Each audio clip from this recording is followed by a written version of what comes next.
Coming in, and this is the pitch that was made by Vladimir Putin, who called for a restart of negotiations with Ukraine. But this is the reaction coming in from the president of Ukraine, Zelenskyy. He has rejected the restart of talks. Zelenskyy says peaceful coexistence is impossible with the current Russian president, Vladimir Putin, sending that message to the Putin regime. I'm joined by Sanjay Suri, who's reporting live from Kharkiv.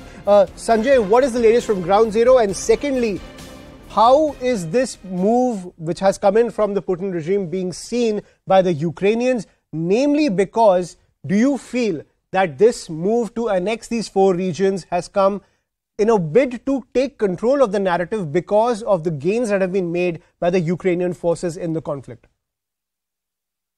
Well, to begin with, ground zero, as you can see, is in total darkness.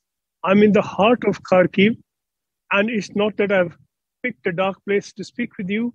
The whole city is blacked out. There is no life, there is no light in this city. And that, in a way, answers some of the questions that you raised. If this is the extent of the abnormality that Ukraine is living with, it's going to be very difficult for Ukraine to then talk peace with Russia. The city, Kharkiv, has been devastated. Every major city has been hit. Kiev, Bucha, Zaporizhia, Kherson. Given all this assault and given the level of the destruction, it's hardly likely that a Ukrainian leader or the Ukrainian people will want their leader to talk peace with Putin. Zelenskyy has put it quite plainly that there can be no negotiations with Putin. And this is a sentiment around the country. And this is a sentiment that has been forced upon people given the circumstances they are living in. They've been bombed day in and day out. There have been hundreds and hundreds killed in these attacks, many more hundreds injured. And what was their country has been captured, partly, not entirely, by Russia. The position is not entirely clear because even in some of these supposedly occupied territories, there are very large pockets that are still in Ukrainian hands. And therefore, it's going to be very difficult for Russia to have complete control, even on the areas it claims.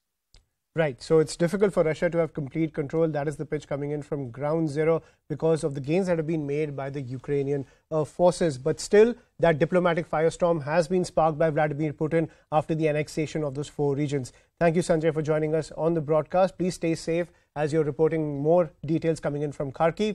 Now, meanwhile, this is the situation inside Russia. More than 2 lakh people have traveled from Russia to Georgia, to Kazakhstan, and even the European Union since President Vladimir Putin announced the conscription of Russian citizens into the war in Ukraine. Now, CNN's Melissa Bell gets us this report from the Russia-Georgia border.